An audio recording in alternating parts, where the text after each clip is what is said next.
McKinsey travaille pour, il a un client, le ministère de la Santé français. Et au même moment, il a un autre client qui s'appelle Pfizer.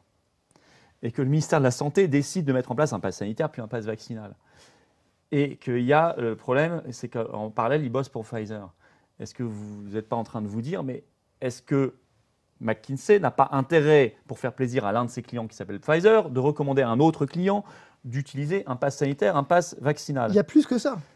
Non, je dis ça parce que c'est pointé dans le rapport du Sénat qui dit l'État ne sait même pas, à un instant T, quand il a choisi McKinsey, quels sont les autres clients de McKinsey. Oui, mais vous avez après M. Attal qui dit oui, mais vous comprenez, on essaie de prendre des talents partout, dans le privé. Attendez. Non. Il y a autre chose quand même de vachement plus grave. Il faut savoir que McKinsey a son entreprise et a des filiales, et a une filiale en particulier, qui est une filiale d'investissement financier. Enfin, ils investissent sur les marchés. Et en fait, on sait quoi? On sait que sur les marchés, pour le compte de qui? Pour le compte des associés de la société. Et on sait qu'à travers cette filiale, les associés investissent où? Dans les labos pharmaceutiques. Donc, qu'est-ce que je suis en train de vous dire? Je suis en train de vous dire que finalement, on a favorisé une industrie pharmaceutique, Pfizer en particulier, dont on va s'apercevoir que les associés de McKinsey sont des investisseurs. C'est le serpent qui se mord la queue. En fait. C'est le serpent qui se mord la queue. Et alors...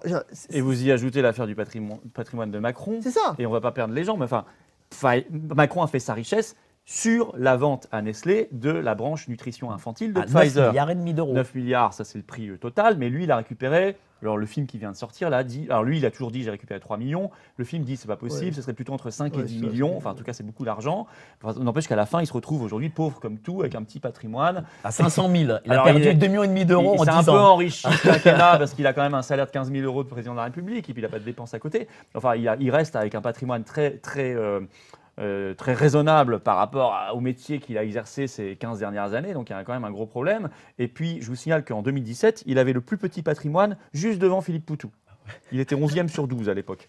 Non mais c'est incroyable. C'est pas de chance. Et il avait en 2017 un patrimoine inférieur à la moyenne du patrimoine des Français. Alors qu'il il était déjà passé par Rothschild, il avait été secrétaire général adjoint de l'Élysée, c'est 10 000 euros par mois, puis ensuite ministre, c'est 10 000 euros par mois aussi. Donc, si vous voulez, il y avait déjà un problème énorme. Bon, là, le problème, il subsiste. Mais n'empêche que vous retrouvez déjà Pfizer dans cette affaire-là.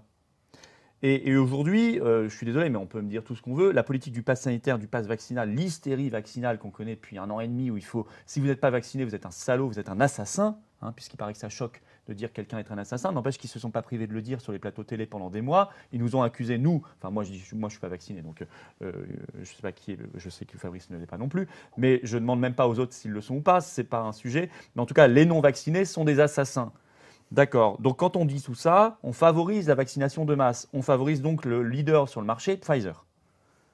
Et on retombe toujours, en fait, on tourne en rond. Vous voyez bien que dans cette crise, on tourne en rond. Et dans la Macronie en général, on tourne en rond. Voilà, c'est bien le problème. Alors, le problème, c'est qu'il y a Et là, on est au cœur d'une élection présidentielle. Alors, justement, pour en revenir au présidentiel, il y a deux types de cercles, les vertueux ou les vicieux. Celui-là est plutôt un cercle vicieux.